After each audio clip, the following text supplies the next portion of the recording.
बानी पीटीआई ने बड़ा खुल के कह दिया है सिर्फ इस्टेब्लिशमेंट से बात करेंगे, तो इसलिए पॉलिटिकल फोर्सेस का ये शिकवा तो दुरुस्त है कि आप लोग कहते हैं हम सिर्फ इस्टेब्लिशमेंट से बात करेंगे, आप लोग अपना टेबल ओपन ही नहीं करते फॉर द पॉलिटिकल फोर्सेस। एक दफ़ा किया और उससे आप लोग बैकआउट कर गए, तो वो ऑप्शन तो बंद हो गया। एहतजाज आप लोगों ने करके देख लिया, आप खुद कह रहे हैं हमने डंडे खाए हैं, हमने बड़ी मुसीबतें सही हैं, आप खुद कह रहे हैं और ठीक कह रहे हैं। अब तीसरा रास्ता है क्या, और दूसरा सही स्पोक्स पर्सन है कौन? अलीमा खान साहिबा जो कहती हैं वो ठीक है, और जब वो कोई बात कर दें तो कहते हैं नहीं नहीं वो तो फैमिली की हैं, तो उसमें एक इमोशनल सेंटिमेंट ऐड होता है।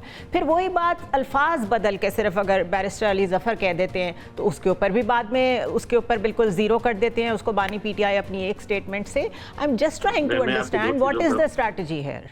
जी मैं आपको बताता हूँ। अब आपने क्लियर क्वेश्चन किया, आई होप कि आप मुझे टाइम भी देंगे। देखिए जी, खान साहब का जो फर्स्ट स्पोक्स पर्सन है, his name is Niyazullah Khan Niazi advocate, जिसको पिछले 1-2 महीनों से मिलने नहीं दिया जा रहा। उसका नाम रोक लिया जाता है, मैं जाता हूँ मुझे भी रोक लिया जाता है। उसके बाद जो ऑफिशियली पॉलिटिकली हमारे स्पोक्स पर्सन है उसका नाम है शेख वकास साहब, जो रेगुलरली आते हैं मीडिया पे, रेगुलरली एड्रेस करते हैं और हर क्वेश्चन को एड्रेस करते हैं। So there is no other question in it, it is clear.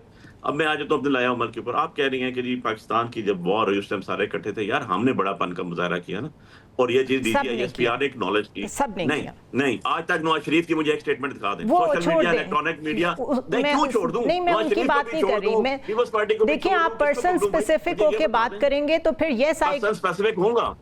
देखिए I am trying to build a debate here. अगर आपके पॉलिटिकल पार्टी को भी छोड़ दो तो यार फिर मुझे बिठाने का मकसद क्या प्रोग्राम है? अली साहब प्लीज, आप इंतहाई रीजनेबल गुफ्तगू करते हैं, आप इंतहाई रीजनेबल गुफ्तगू करते हैं, लेकिन अभी आप बार बार एक ही साइड पे जा रहे हैं। मुझे सिर्फ मेरे सवाल का जवाब दे, सिर्फ मेरे सवाल का जवाब। आप सुनना ही नहीं चाहती। देखिए अगर आप सुनना नहीं, आधा घंटा लगा लिया, कब से सुन रहे हैं आपको? मुझे अब मैं आपसे बड़े मुअद्दबाना गुजारिश है, 3 दफा का प्राइम मिनिस्टर हो, सिटिंग MNA हो, और जिस तरह से जैसे तैसे भी असेंबली में बैठा हो, और पार्टी जो आपकी इक़्तिदार में बैठी हुई है वो कह रही हो आधे घंटे से आपका सवाल का जवाब नहीं आ रहा है, तो भाई सवाल जी कादिर साहब, I am trying to get the answer.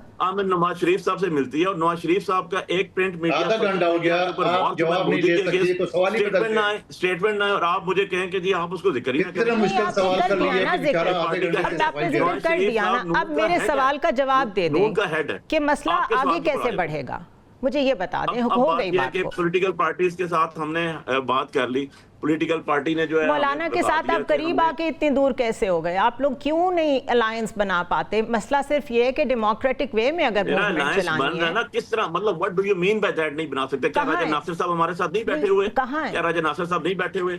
क्या हमारे मौलाना फजल रहमान आपके साथ नहीं है, जिन पे आप लोग बहुत बैंक कर रहे थे? मौलाना फजल रहमान अकेले तो नहीं है ना, उनकी अलग पार्टी है। अच्छा ज़ही साहब कहां हैं आजकल?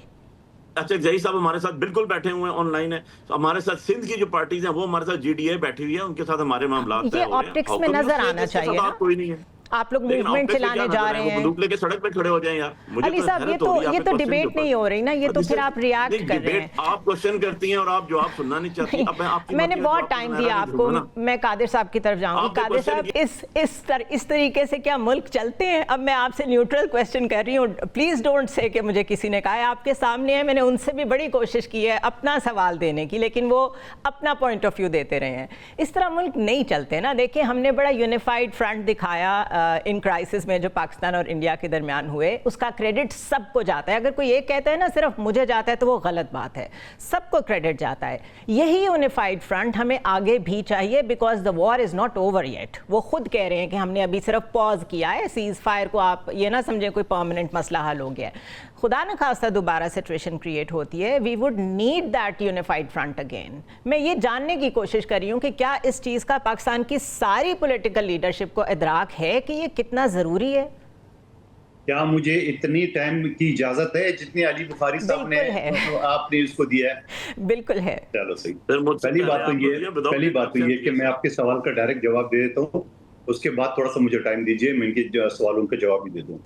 देखिए यकीनन जो पाकिस्तान का जो हिंदुस्तान ने जो चढ़ाई की है और जो उसका ख्याल था कि PTI वाले सारे उनके साथ है, क्योंकि उन्होंने पाकिस्तान फौज को, पाकिस्तान की रियासत को, पाकिस्तानी हुकूमत को जिस तरह सोशल मीडिया पे गाली गलौज किए, तो मोदी का ये ख्याल था कि हम जैसी ही चढ़ाई करेंगे आगे से जो ना वो गाली गंडापुर साहब जो ना वो अपने हेलीकॉप्टर तैयारी में आके इस्लामाबाद पे कब्जा करेंगे और पूरा पाकिस्तान खत्म करेंगे, जैसे हिंदुस्तान की मीडिया ने बताया कि लाहौर की जो ना वो बंदरगाह पे भी हमला कर दिए और कब्जा कर लिए, कराची भी तबाह हो गया, इस्लामाबाद भी तबाह हो गया, वो तो माती खत्म होगी। लेकिन मैं आपकी इस सवाल से इत्तेफाक नहीं करता हूँ कि क्रेडिट सबको जाना चाहिए, बिल्कुल नहीं जाना चाहिए। जिन लोगों ने जंग के दौरान किरदार अदा किए, क्रेडिट सिर्फ इनको देना चाहिए। मैं ये नहीं करता, अगर अली बुखारी साहब आधा घंटा लेके जवाब नहीं देता, मैं इनका भी क्रेडिट